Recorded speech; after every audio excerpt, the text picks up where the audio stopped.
আজকে আমরা আলোচনা শুনব হজ সম্পর্কে। বলেন তো দেখি কি সম্পর্কে? হজ এটা ইসলামের মূল ভিত্তিগুলোর মধ্য থেকে একটা। এটা কি মানেন আপনারা?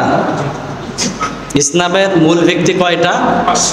পাঁচটা। কালেমা, নামাজ, রোজা, হজ, যাকাত। ওইগুলোর ভিতরে হজ আছে না নাই? আছে। তাহলে হজ অন্যতম এবং গুরুত্বপূর্ণ একটা ইবাদত। শুধু তাই নয়, এই হজটা হলো ফজিলাতপূর্ণ একটা ইবাদত। কি পূর্ণ? ফজিলাতপূর্ণ। তার কারণ আপনারা হয়তো জানেন, আল্লাহর হাবিব সাল্লাল্লাহু আলাইহি ওয়াসাল্লাম বলেছেন, হজের প্রতিদান জান্নাত ছাড়া আর কিছুই হতে পারে না। সুবহানাল্লাহ বলেন। হজের প্রতিদান কি? জান্নাত ছাড়া আর কিছুই হতে পারে না। অন্য কোনো ইবাদতের ক্ষেত্রে ডিরেক্টলি আল্লাহ পাক রব্বুল আলামিন এবং তার রাসূল এইভাবে বলে নাই যে এই ইবাদত করলে এইটা হবে, কিন্তু হজের ক্ষেত্রে বলেছেন একজন মানুষ যখন হজ করতে যায়, হজের সব কাজগুলো 100তে 100 পরিপূর্ণভাবে পালন করে, ওই ব্যক্তিটা নিজের দেশে ফিরে আসার আগেই আল্লাহ রাব্বুল আলামিন তাকে মাসুম বাচ্চার মতো করে দেন। সুবহানাল্লাহ বলেন। তাহলে ওই হজ করার দরকার আছে না নাই? বলেন। হজ যদি করতে চাই, হজের বিষয়গুলো শোনার দরকার আছে না নাই? হজের উদ্দেশ্য কি? প্রত্যেকটা ইবাদতের উদ্দেশ্য আছে। বলতে পারবেন নামাজের উদ্দেশ্য কি? নামাজের উদ্দেশ্য হলো আল্লাহর নিকটবর্তী হয়ে যাওয়া। ওয়াসজুদ ওয়াকতারিব। একজন বান্দা আল্লাহর থেকে দূরে আছে, ওই বান্দাটা আল্লাহর নিকটবর্তী তখনই হবে যখন সে কন্টিনিউ 5 ওয়াক্ত নামাজ আদায় করবে। ঠিক তদরূপভাবে রমাদানের রোজার একটা উদ্দেশ্য আছে। একজন মানুষ যখন রমাদানের রোজাগুলো ভালোভাবে আদায় করবে, ওই মানুষের হৃদয়ের ভিতরে তাকওয়া ঢুকিয়ে দিবেন কে? ঠিক হজ হলো একজন মানুষ যখন একমাত্র আল্লাহর জন্য হজ করবে, আল্লাহ রাব্বুল আলামিনের রাসূল আল্লাহর হাবিব বলেন, ওই মানুষের সাথে আমার রবের ভালোবাসাটা বেড়ে যায়। সুবহানাল্লাহ বলেন। তাহলে আল্লাহর সাথে একজন মানুষের ভালোবাসা আর মহাব্বত যদি বেড়ে যায়, এইটা কি একজন মানুষের জন্য কম পাওয়া না বেশি পাওয়া? অনেক বড় একটা প্রতিদান না? আপনার সাথে একজন মানুষের যদি ভালোবাসা অনেক বেশি হয় এবং সেই মানুষের এইরকম পাওয়ার থাকে যে আপনাকে সে বিভিন্ন বিপদ থেকে মুক্তি দিতে পারবে, তাহলে সে কি কখনো চাইবে আপনাকে বিপদে ফেলাতে? সে সব সময় চাইবে বিপদ থেকে উদ্ধার করে আপনাকে মুক্ত করতে। আমাদের ভালোবাসাটা যদি আল্লাহর সাথে হয়ে যায়, আল্লাহ কি আমাদেরকে জাহান্নামে দিতে পারবেন? বলেন, দিবেন? অবশ্যই দিবেন না। শুধু তাই নয়, শাহ ওয়ালিউল্লাহ মুহাদ্দিস দেহলভী রহমাতুল্লাহি আলাইহি, ওনার একটা গ্রন্থ রয়েছে হুজ্জাতুল বালিগা। ওই গ্রন্থের ভিতরে উনি লিখেছেন, একজন মানুষ যখন হজ করে, ওই মানুষের মহাব্বত আর ভালোবাসাটা আল্লাহর সাথে বেড়ে যায়। সুবহানাল্লাহ বলেন। প্রিয় উপস্থিতি, মানুষের ভালোবাসা আল্লাহর সাথে এবং আল্লাহর ভালোবাসা মানুষের সাথে, এইটা যে বাড়ে এবং কমে, এইটা কি আপনারা বিশ্বাস করেন? করেন বিশ্বাস করেন? যদি আমরা কোরআন থেকে প্রমাণ পাই, তাহলে ভালো হয় নাকি খারাপ হয়?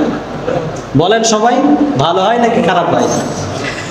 রাব্বুল আলামিন বলেন, ওয়াল্লাহু ইউহিব্বুল মুহসিনিন। পুরা পৃথিবীর প্রত্যেকটা মানবকে রাব্বুল আলামিন জানিয়ে দিচ্ছেন, বলে দিচ্ছেন, ও আমার বান্দারে, তোমরা হয়তো ভাবো তোমরা একে অন্যকে ভালোবাসো, ছেলে মেয়েকে ভালোবাসো, বাবা মেয়েকে ভালোবাসে, মা মেয়েকে ভালোবাসে, বাবা ছেলেকে ভালোবাসে। তোমরা হয়তো এত দূরেই ক্ষান্ত রয়েছো, কিন্তু তোমরা হয়তো জানো না আমি রাব্বুল আলামিনও মুহসিনিন বান্দাদেরকে ভালোবাসি। সুবহানাল্লাহ। ওয়াল্লাহু ইউহিব্বুল মুহসিনিন। আল্লাহ ভালোবাসেন মুহসিনিনদেরকে। মুহসিনিনের ব্যাখ্যায় এসেছে যারা একমাত্র তাকওয়া অবলম্বন করবে আল্লাহর জন্য, যারা আল্লাহর সব বিধানগুলো কোনো প্রশ্ন ছাড়াই মেনে নেবে, আল্লাহর আদেশ পালন করবে, ওই ব্যক্তিগুলোকেই বলা হয় মুহসিনিন। এইটা বুঝলাম আল্লাহর ভালোবাসা আমাদের প্রতি। কিন্তু মানুষের ভালোবাসা রবের প্রতি আছে না নাই? বলেন আছে না নাই? যদি নাই থাকতো তাহলে জীবন বাজি রেখে মানুষকে জিহাদ করতো? বলেন, একটা জীবনের দাম একজন মানুষের কাছে কত বেশি। প্রত্যেকটা মানুষ চায় এই দুনিয়ায় আরো একটু বেশি বেঁচে থাকতে, চায় কি চায় না?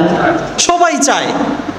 ওই মানুষগুলো পর্যন্ত আল্লাহর জন্য নিজের জীবনকে পর্যন্ত দিয়ে দেয়। এবং এই বিষয়টা রাব্বুল আলামিন কুরআনুল কারীমের ভেতরে দিয়ে দিয়েছেন। রাব্বুল আলামিন বলেন, ওয়াল্লাযীনা আমানু আশাদ্দু হুব্বান লিল্লাহ। এই পৃথিবীর ভেতরে এমন কিছু ঈমানদার রয়েছে, আমার এমন কিছু বান্দা রয়েছে, যেই বান্দাগুলো আমি রব্বুল আলামিনকে প্রচণ্ড পরিমাণে ভালোবাসে। আওয়াজ দিয়ে বলতে হবে সুবহানাল্লাহ। আল্লাহ বলে দিলেন, এই পৃথিবীতে নাফরমান বান্দা আমার আছে, তবে কিছু ঈমানদার বান্দা এমন আছে যারা প্রচণ্ড পরিমাণে ভালোবাসে। আসাদ্দু মানে কঠিন, প্রচণ্ড পরিমাণে ভালোবাসে আমি রব্বুল আলামিনকে। তাহলে আমরা বুঝলাম ভালোবাসার যে একটা খেলা, এইটা দুই দিক থেকেই হয়। আমরা রবকে ভালোবাসি, আবার রব আমাদেরকে ভালোবাসেন। তবে রবের ভালোবাসাটা আমাদের প্রতি তখনই বেশি হবে যখন আমরা রবের দেয়া সম্পদ পাবো এবং ওই সম্পদের মাধ্যমে রবের ঘর জিয়ারত করব, অর্থাৎ হজ করব। এর মাধ্যমে আমাদের ভালোবাসাটা আরো বেশি বাড়িয়ে দিবেন কে? তবে ওই নির্দিষ্ট একটা মাসের ভেতরে, নির্দিষ্ট কিছু সময়ের ভেতরে, নির্দিষ্ট কিছু দিনের ভেতরে। হজ কত দামি ইবাদত। আপনি নামাজ কাজা করে ফেলেছেন কোনো কারণে, এই নামাজটা আপনি এমন অসুস্থ 2 দিন পরেও আদায় করতে পারেন। রমাদানের রোজা আপনি পালন করতে পারেন নাই, আপনি চাইলে ওই মাস বাদে পরের মাসে গিয়ে আদায় করতে পারেন। পারেন কি পারেন না? বলেন, পারেন কি পারেন না? যাকাত আপনি আদায় করতে পারেন নাই, জুট ঝামেলা, বিভিন্ন প্রকার পেরেশানিতে আছেন, আপনি সময় পার হয়ে যাওয়ার পরেও যাকাত আদায় করতে পারেন। কিন্তু হজ এটা এমন একটা ইবাদত, আপনি যদি এই জিলহজ মাসে হজ না করেন, রমাদান মাসে করতে পারবেন? বলেন পারবেন? অন্য কোনো মাসে হজ করা যাবে না। নির্দিষ্ট মাসেই এবং নির্দিষ্ট সময়গুলোতেই ওই কাজগুলো আঞ্জাম দেওয়ার নামই হলো হজ। শুধু তাই নয়, রাব্বুল আলামিনও জানিয়ে দিলেন, আল হাজ্জু আশহুরুম মালুমাত। ও আমার বান্দারে, যাকে আমি সম্পদ দিয়েছি, অর্থ দিয়েছি, টাকা পয়সা দিয়েছি, বিশাল সাম্রাজ্য দিয়েছি, তোমরা তোমাদের সম্পদের মাধ্যমে নির্দিষ্ট সময়গুলোতে আমি রব্বুল আলামিনের ঘরের হজ করো।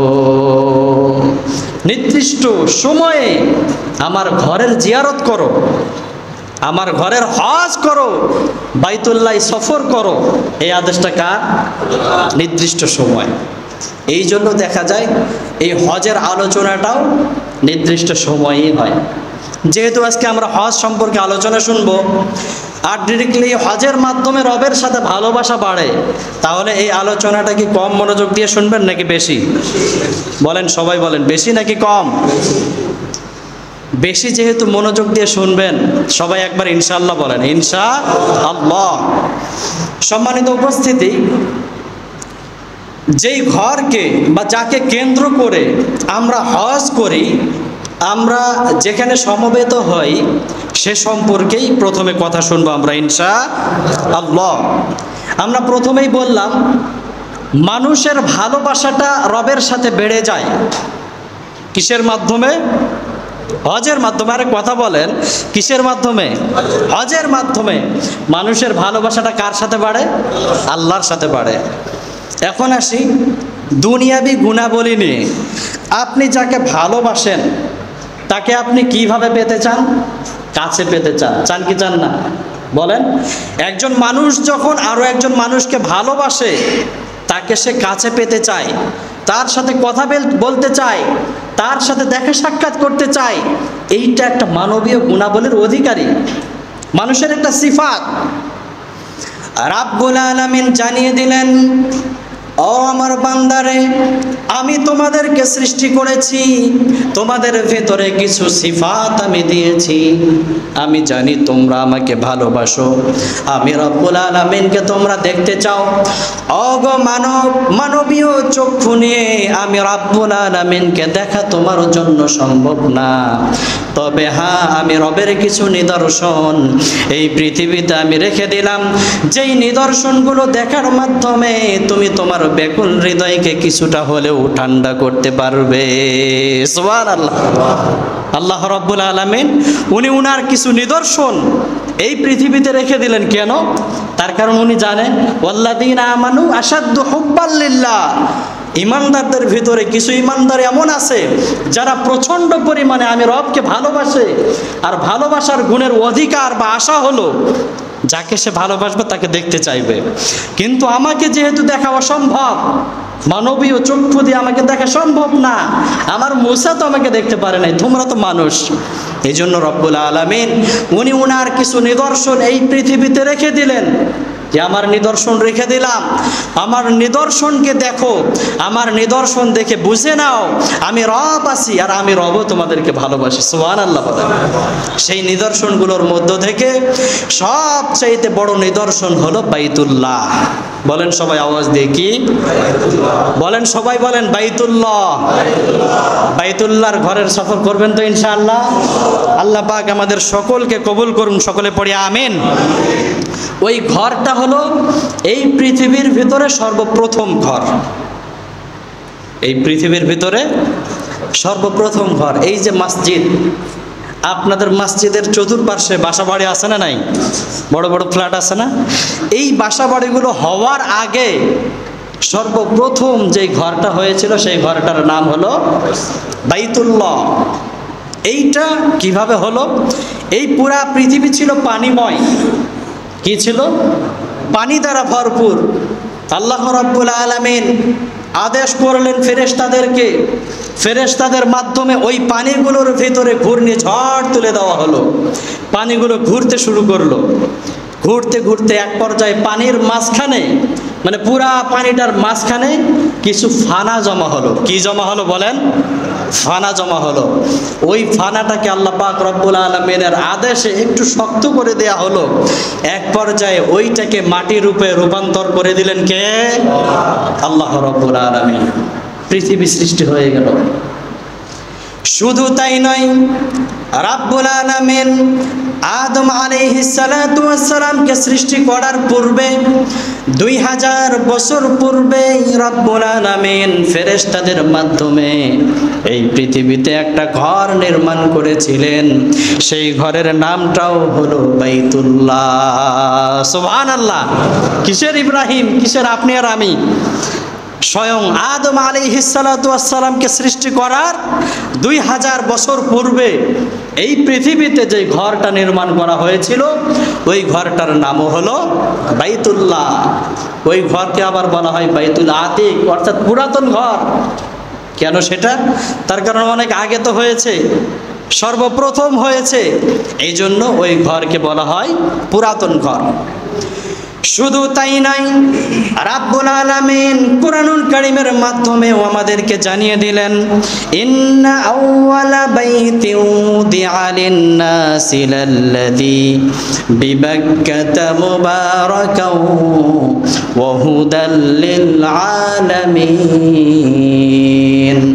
রব জানিয়ে দেন, ইন্না আউওয়ালা বাইতিন, নিশ্চয় সর্বপ্রথম ঘর, উদিআ লিন-নাস, যেই ঘরটাকে মানুষের জন্য বানিয়ে রাখা হয়েছে, লাল্লাযী বিবাক্কাতা, সেই ঘরটা ছিল বাক্কা, এখন হয়েছে মক্কা, হুদাল লিল আলামিন। ওগো বিশ্ববাসী শুনে নাও, পুরা বিশ্বের মানুষের জন্য ওই ঘরের ভেতরে আমি রব হেদায়েত ঢুকে রেখে দিয়েছি।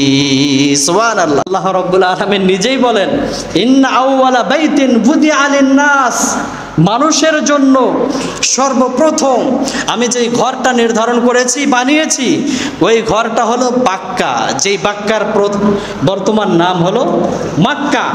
মক্কায় যেই ঘরটা আমি নির্ধারণ করেছি, উদিআ লিন-নাস ফীহি হুদাল লিল মুত্তাকিন, হুদাল লিল আলামিন, ওই ঘরটা হলো পুরা বিশ্বের মানুষের জন্য হেদায়েত স্বরূপ। আওয়াজ দিয়ে বলেন সুবহানাল্লাহ।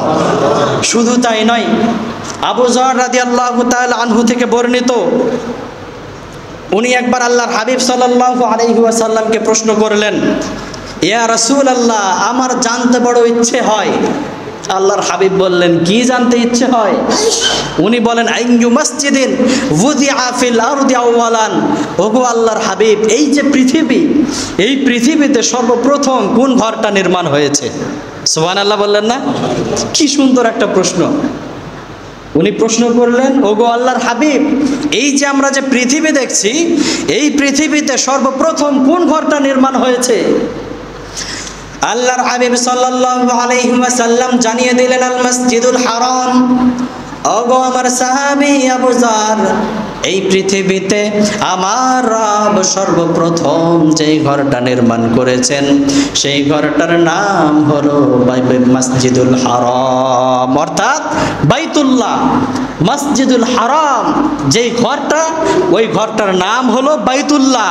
ওই বাইতুল্লাহটাকেই আল্লাহ পাক রব্বুল আলামিন সর্বপ্রথম নির্ধারণ করেছেন এবং নির্মাণ করেছেন। এরপরে উনি আবারও প্রশ্ন করেন, ইয়া রাসূলুল্লাহ, এরপরে কোন ঘরটা রব্বুল আলামিন সর্বপ্রথম নির্ধারণ করেছেন আর নির্মাণ করেছেন? আল্লাহর হাবিব সাল্লাল্লাহু আলাইহি ওয়াসাল্লাম জানিয়ে দিলেন, মসজিদুল আকসা, অর্থাৎ ফিলিস্তিনের, বলেন মসজিদুল আকসা, ওইটার পরেই, এবং ওই উভয়টার মাঝে ডিফারেন্স হলো 40 বছরের। সুবহানাল্লাহ বলেন। তাহলে একটার সাথে আরো একটার মর্যাদা খুব কম নাকি বেশি? একটু বেশি। বাইতুল্লাহর মর্যাদা একটু বেশি, কিন্তু মসজিদুল আকসা এইটার মর্যাদাও খুব বেশি কম নয়।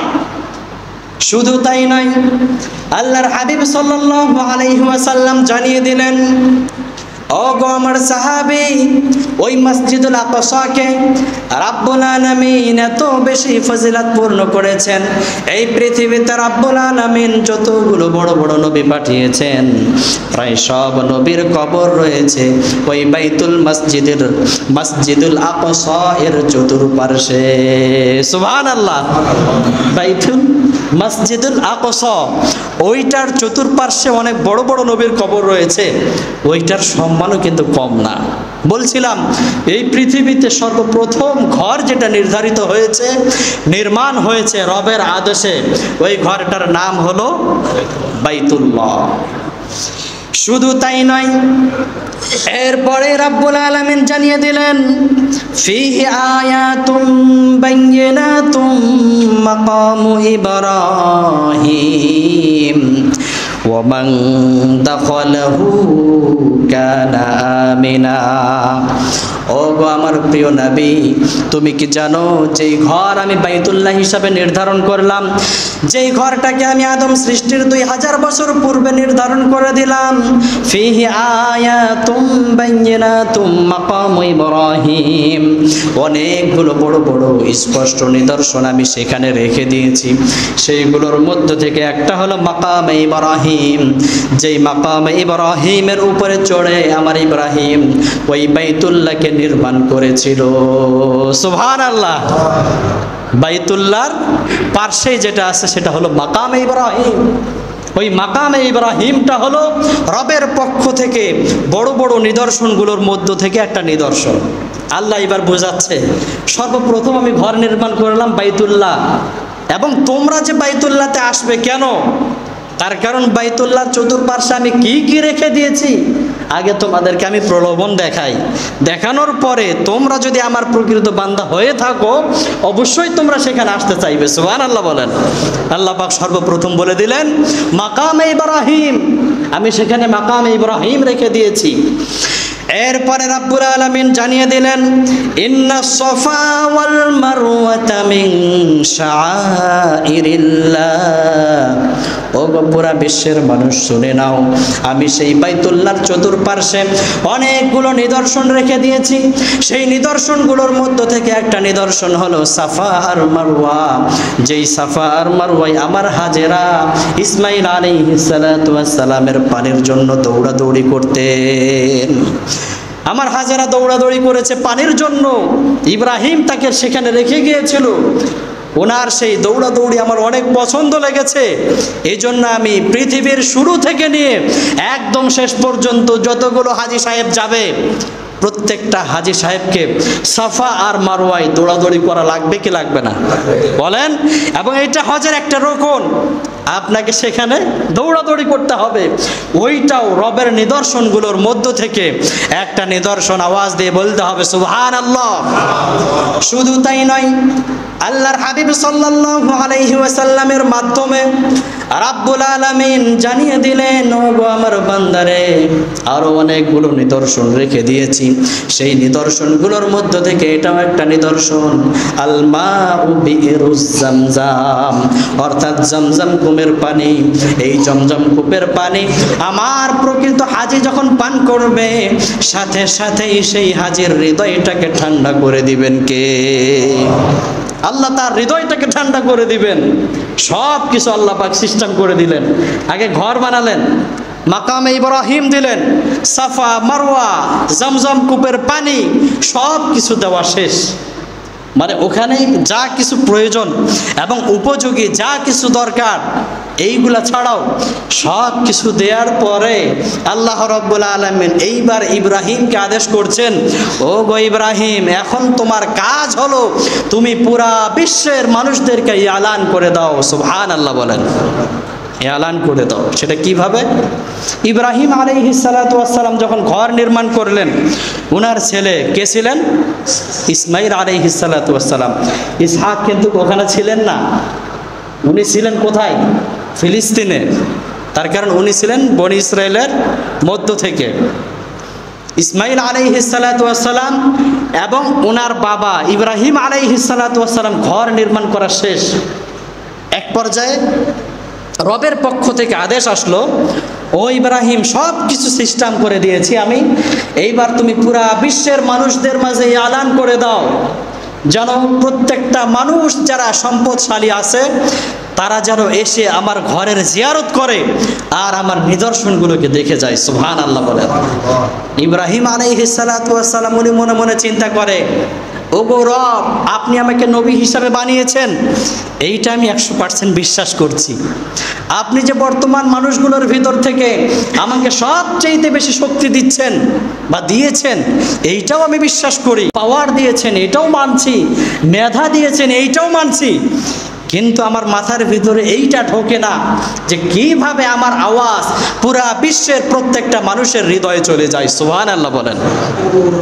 ওনার হৃদয়ের ভিতরে একটা কৌতূহল, আর এটা তো স্বাভাবিক। আরে আমি যত বড়ই ক্ষমতার অধিকারী হই না কেন, আমার আওয়াজটা যত বড়ই উঁচু হোক না কেন, সর্বোচ্চ 1 মাইল থেকে 2 মাইল। ওনার চিন্তা চেতনা এরকম। রাব্বুল আলামিন কুরআনুল কারীমের ভাষায় জানিয়ে দিলেন, وأذن في الناس بالحج يأتوك رجالا وعلى كل ضامر يأتين من كل فج عميق। ও গো ইব্রাহিম, তুমি এলান করে দাও মানুষের মাঝে, ফিল হাজ্জি, হাজের, ইয়াতুকা রিজালাও আলা কুল্লি দামির, যাতে করে পুরা বিশ্বের প্রত্যেকটা আনাচে কানাচে থেকে আমার সম্পদশালী যে সমস্ত বান্দাগুলো রয়েছে তারা পায়ে হেঁটে এবং চতুষ্পদ জন্তুর পিঠের উপরে আরোহণ করে আমার এই ঘরে চলে আসে। লিয়াশহাদু মানাফিআ লাহুম, যাতে করে আমি তাদের জন্য কি কি কল্যাণ রেখে দিয়েছি এই ঘরের চতুর্পার্শ্বে, তারা যেন সচক্ষে দেখতে পারে। ও গো ইব্রাহিম, তুমি মানুষের মাঝে এলান করে দাও। কিন্তু ইব্রাহিমের প্রশ্ন, ও গো রব, আমার কণ্ঠ যত বড়ই উঁচু হোক না কেন, সর্বোচ্চ আমার আওয়াজ তো ওই পর্যন্ত যাবে, কিন্তু পুরা পৃথিবীর মানুষ শুনবে কেমনে? আল্লাহ বলে দিলেন, আলাইকাল আযান ওয়া আলাইয়াল বালাগ, আওয়াজ দিয়ে বলতে হবে আল্লাহু আকবার। আল্লাহ রাব্বুল আলামিন ইব্রাহিম আলাইহিস সালাতু ওয়াস সালামকে জানিয়ে দিলেন, ও গো ইব্রাহিম, ইব্রাহিম, তোমার দায়িত্ব শুধুমাত্র তোমার মুখ থেকে ওই বাণীগুলোকে বের করা। আমি রাব্বুল আলামিনের দায়িত্ব হলো পুরা পৃথিবীর যেই মানুষগুলো দুনিয়াতে রয়েছে, যারা মায়ের পেটের ভিতরে রয়েছে, যারা রূহুল আরওয়াহ রূহের জগতে যে রয়েছে, ও ইব্রাহিম, প্রত্যেকটা মানুষের হৃদয়ের ভিতরে ঢুকিয়ে দেওয়ার দায়িত্বটা হলো আমার। সুবহানাল্লাহ। উনি ওই দিন এলান করে দিয়েছিলেন হজের। আল্লাহ পাক রব্বুল আলামিন পুরা পৃথিবীর প্রত্যেকটা সম্পদশালী যাদের নসিবে আল্লাহ হজ লিখে রেখেছেন, তাদের কানের ভিতরে ওই আওয়াজটা দিয়েছেন এবং তারা লাব্বাইক বলেছেন, এবং তারা জীবনের একটা সময় হলেও তারা ওই ঘরে যাবে এবং ওই ঘরের জিয়ারত করে আসবে। সুবহানাল্লাহ বলেন। সবাই আমরা ওই ঘরের জিয়ারত করতে চাই কি চাই না? বলেন। যদি চেয়ে থাকেন, আল্লাহ পাক আমাদের সকলকে তৌফিক দান করুন। সকলে আওয়াজ দিয়ে পড়েন আমিন। ইব্রাহিম আলাইহিস সালাতু ওয়াস সালাম এলান করে দিলেন, হজের কার্যক্রম শুরু হয়ে গেল। পৃথিবীর বিভিন্ন দূর দূরান্ত থেকে মানুষ পায়ে হেঁটে এবং সোয়ারের উপরে আরোহণ করে ওখানে যায় আর আল্লাহর নিদর্শনগুলো দেখে। আল্লাহর বান্দারা, আল্লাহর প্রকৃত বান্দারা আল্লাহর নিদর্শন দেখে এবং তাদের হৃদয়কে কিছুটা হলেও ঠান্ডা করতে পারে। দেখবেন যারা হজে যায়, যারা হজ করে আসে, তাদের পয়সাগুলো যদি হালাল হয় এবং মনটা যদি স্বচ্ছ হয়, দেখবেন হজ করে আসার পরে অনেকটাই দুনিয়া বিমুখ হয়ে যায়। হয় কি হয় না? বলেন, হয় কি হয় না?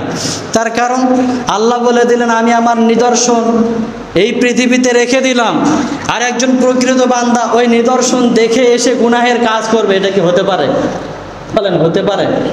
শুধু তাই নয়, আল্লাহ রাব্বুল আলামিন আল্লাহর হাবিব সাল্লাল্লাহু আলাইহি ওয়াসাল্লামের মাধ্যমে আরও জানিয়ে দিলেন, ও গো আমার বান্দারে, আমার ঘরের হজ যে ব্যক্তি করতে পারবে, ওই ব্যক্তিটাকে পৃথিবীর ভিতরে লাঞ্ছনার শিকার আর আমি হতে দিব না।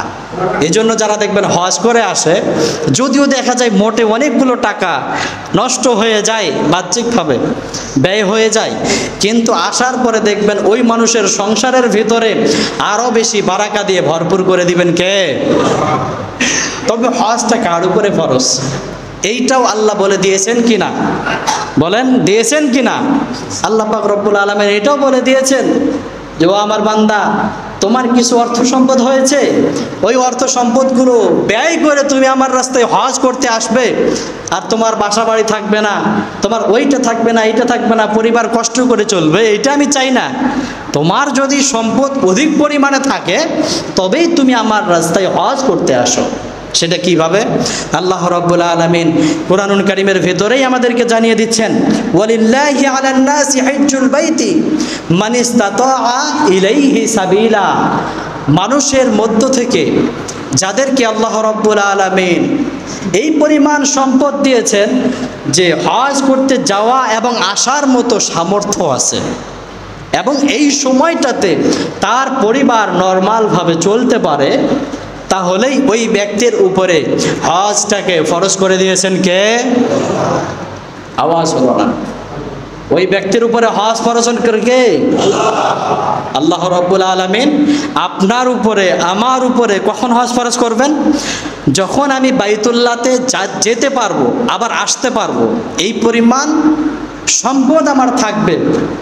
শুধু এই পরিমাণ সম্পদ থাকলে না, এবং ওই সময়টাতে আয় রোজগার বন্ধ রেখে আপনার পরিবার যদি নর্মালভাবে চলতে পারে, খুব হাই লেভেলে না।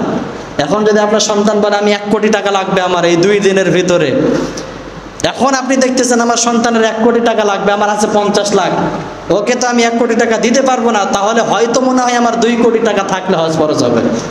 এইরকম চিন্তা মাথার ভেতরে এনে আপনি যদি আবার বলেন আমার উপরে হজ ফরজ না, এমন হলে চলবে না। আপনার একটা সম্পদের ছেলের হয়তো ওই একটা মাসের ভিতরে বা 22টা দিনের ভিতরে সর্বোচ্চ 50,000 টাকা লাগতে পারে, ওই পরিমাণ খরচ, এবং পরিবারের খরচ সর্বোচ্চ 50 নর্মালভাবে চলতে গেলে, বা 40। এইভাবে চলে যদি আপনার ওই পরিমাণ অর্থ সম্পদ থাকে, আপনি যেতে পারবেন, আসতে পারবেন, তাহলেই আপনার উপরে হজ ফরজ। কিন্তু দেখেন, চিন্তা ভাবনা করে দেখি তো, আমরা আমাদের এখানে যারা আমরা আছি, আমাদের অনেকের উপরে কিন্তু হজ ফরজ, অনেকের উপরে হজ ফরজ। আমাদের পরিবার নর্মালভাবে চলবে এবং আমরা যেতে পারবো, আসতে পারবো, কোনো সমস্যা হবে না। এমন অনেক সম্পদশালী আমরা আছি, সামনে 5টা বছর যদি একটা টাকাও রোজগার না করি পরিবার স্বাভাবিকভাবেই চলবে।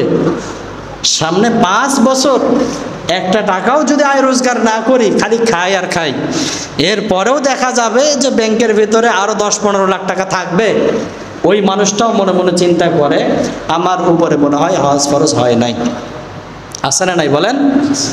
কিন্তু আল্লাহ রাব্বুল আলামিন জানিয়ে দিলেন ওয়ামান কাফারা ফাইন্নাল্লাহা গনিয়্যুন আনিল আলামিন। ও আমার বান্দা, সম্পদশালীর উপরে আমি হজ ফরজ করে দিলাম, আর ওই সম্পদশালীওয়ালা আমাকে যদি বুড়ো আঙ্গুল দেখায়, ওই বুড়ো আঙ্গুল দেখানোটাকে আমি গুরুত্ব দেই না। তার কারণ ফাইন্নাল্লাহা গনিয়্যুন আনিল আলামিন, আমি পুরা বিশ্বের প্রত্যেকটা মানব এবং যা কিছু আছে এই সবগুলো থেকে আমি বেরিয়ে আসি।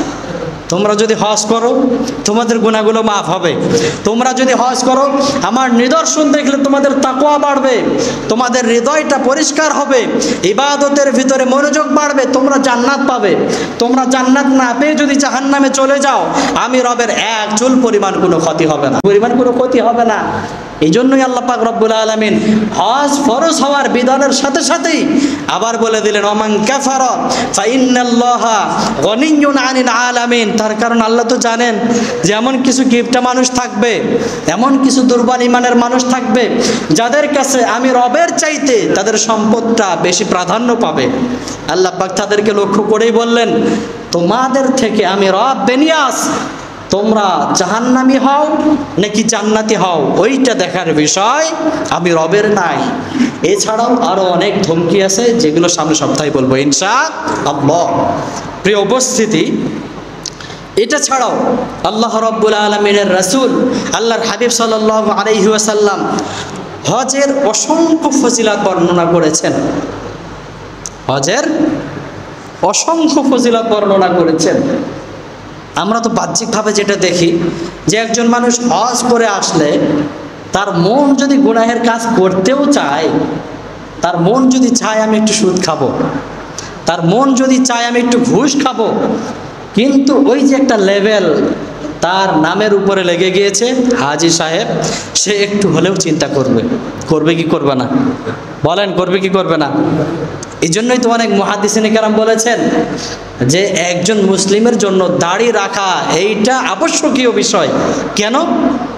তার কারণ একজন মানুষ যখন দাড়ি রাখবে, এই তো বিশাল বিশাল দাড়ি রেখে ওই মানুষটা কি সিনেমার হলে ঢুকতে পারবে? বলেন পারবে? বা অন্যান্য খারাপ কাজ যেগুলো আছে সে কি ঢুকতে পারবে? যেতে পারবে? গানের আসরে যেতে পারবে? সে একটু হলেও চিন্তা করবে আরে এত বড় বড় দাড়ি, মানুষ আমাকে কি বলবে? রবের ভয় বাদ দিলাম, মানুষের ভয় থেকে বাঁচার জন্য হলেও সে কিন্তু এই গুনাহের কাজ থেকে বিরত থাকবে। আল্লাহ রাসূল বুঝাচ্ছেন একজন মানুষ যখন হজ করে নিজের দেশে প্রত্যাবর্তন করবে, রব বলেছেন সে নিষ্পাপ হয়ে যাবে। এটা ছাড়াও তার মন যদি কোনো গুনাহের কাজ করতেও চায়, ওই হজের লেভেলের কারণে সেই মানুষটা আর গুনাহের কাজের দিকে ধাবিত হবে না। শুধু তাই নয়, এটা ছাড়াও আল্লাহর হাবিব সাল্লাল্লাহু আলাইহি ওয়াসাল্লাম বলেছেন বাইতুল্লাহ এবং তার চতুর্পার্শ্বের মানুষ যারা আছে ওই মানুষগুলোর উপরে 120টা রহমত নাজিল হয় প্রত্যেকটা দিন। সুবহানাল্লাহ বললেন না? এটা কোথায় নাজিল হয়? জিয়া পার্কে? কোথায় নাজিল হয়? জিয়া পার্কে নাকি বাইতুল্লাহ? কয়টা রহমত? 120টা রহমত নাজিল হয়। আপনি যখন হজ করতে যাবেন ওখানে আপনাকে কয়েকটা দিন থাকা লাগবে কি লাগবে না? লাগবে। এবং আপনি ওই রহমতের ভাগীদারি যে হবেন এর মধ্যে 99% বিশ্বাস রাখলে চলবে না। বিশ্বাস রাখতে হবে কয় পার্সেন্ট? 100%। আল্লাহর হাবিব সাল্লাল্লাহু আলাইহি ওয়াসাল্লাম জানিয়ে দিলেন সিদ্দিন আলী তাইফিন, ওই 120টা রহমতের মধ্য থেকে 60টা রহমত আল্লাহ রাব্বুল আলামিন তাওয়াফকারীদের উপরে দেন। সুবহানাল্লাহ বলেন। যেই ব্যক্তিরা শুধুমাত্র তাওয়াফ করে, কিসের তাওয়াফ করে? আল্লাহর ঘরের তাওয়াফ করে, তার কারণ আল্লাহ যেই জিনিসটা পৃথিবীর ভিতরে সর্বপ্রথম নির্মাণ করলেন আল্লাহর নিদর্শন হিসাবে, ওখানে আপনি তাওয়াফ করবেন, ওর চাইতে সম্মানিত জায়গা আর সম্মানিত ইবাদত হতে পারে নাকি? বলেন, হতে পারে?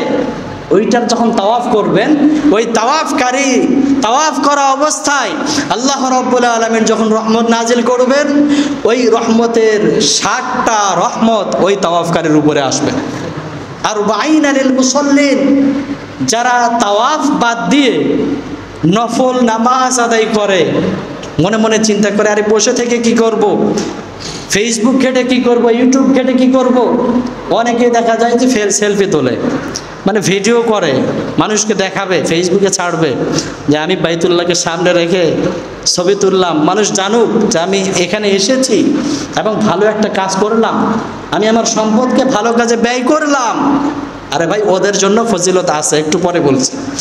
নামাজ যারা পড়বে, যা শুধু নামাজ পড়তেছে তাওয়াফ না, আল্লাহর হাবিব বলেছেন আর বাইনা লিল মুসাল্লিন, 40টা রহমত ওই নামাজি ব্যক্তির উপরে নাজিল হয়। সুবহানাল্লাহ বলেন। তাহলে 60 আর 40 গেল কয়টা? আর থাকে কয়টা? ওয়া 20 লিন-নাজিরিন, যারা ছবি তোলে, বাইতুল্লাহ শুধুমাত্র দেখে, এত সুন্দর একটা ঘর, মনে মনে চিন্তা করে, হৃদয়ের ভিতরে আনে আরে এই পৃথিবীতে আমি ছিলাম না, পৃথিবীর কোনো মানুষ ছিল না, এই চতুর্পার্শ্বে এত কোলাহল, কেউ ছিল না, এই ঘরটাই আল্লাহ পাক রব্বুল আলামিন সর্বপ্রথম ফেরেশতাদের মাধ্যমে নির্মাণ করেছিলেন।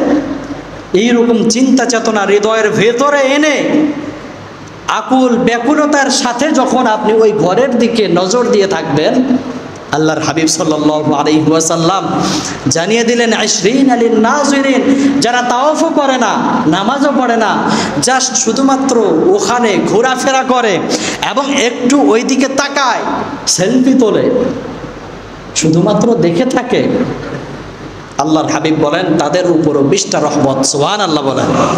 সেলফিটা কেন তোলে বলেন তো দেখি, কেন তোলে? এখানে কিন্তু অনেকের হয়তো উদ্দেশ্য খারাপ থাকতে পারে, কিন্তু অনেকের উদ্দেশ্য ভালো থাকে। কেন?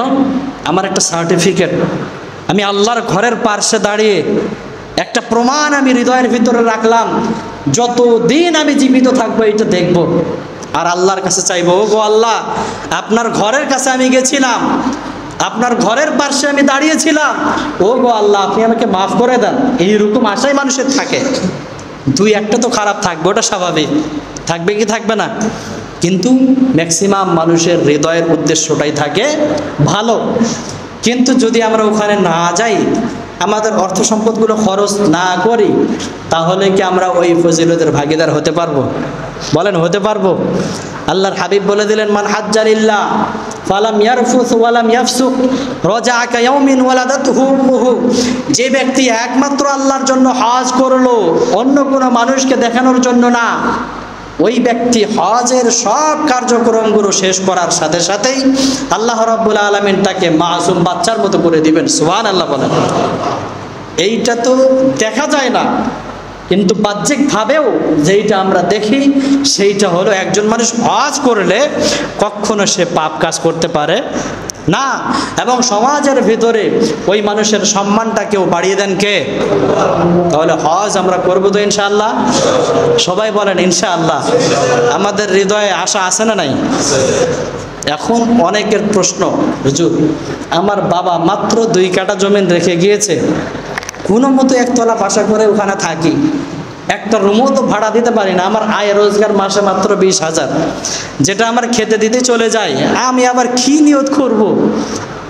আমি আবার কি নিয়ত করব যে হজ করব? আর আমার ইচ্ছাটা রেখেই বাকি।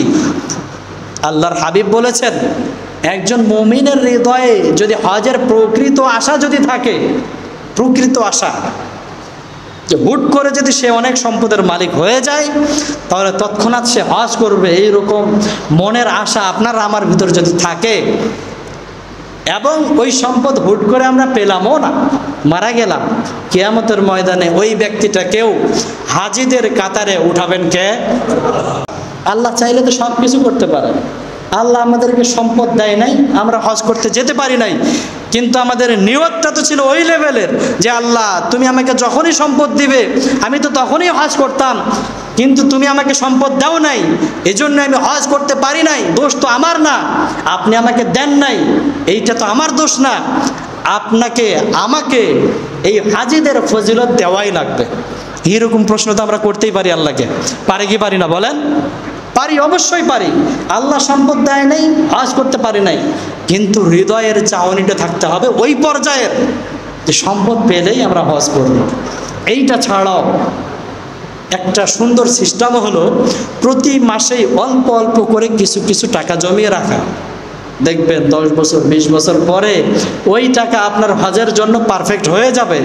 হবে কি হবে না? হয়ে যাবে। এই সিস্টেম যদি আমরা চালু করতে পারি, দেখবেন আমরা সবাই হজ করতে পারবো। আল্লাহ রাব্বুল আলামিন আমাদের সকলকে হজ করার মতো তৌফিক দান করুন। সকলে পড়ি আমিন, আবারও পড়ি আমিন। যারা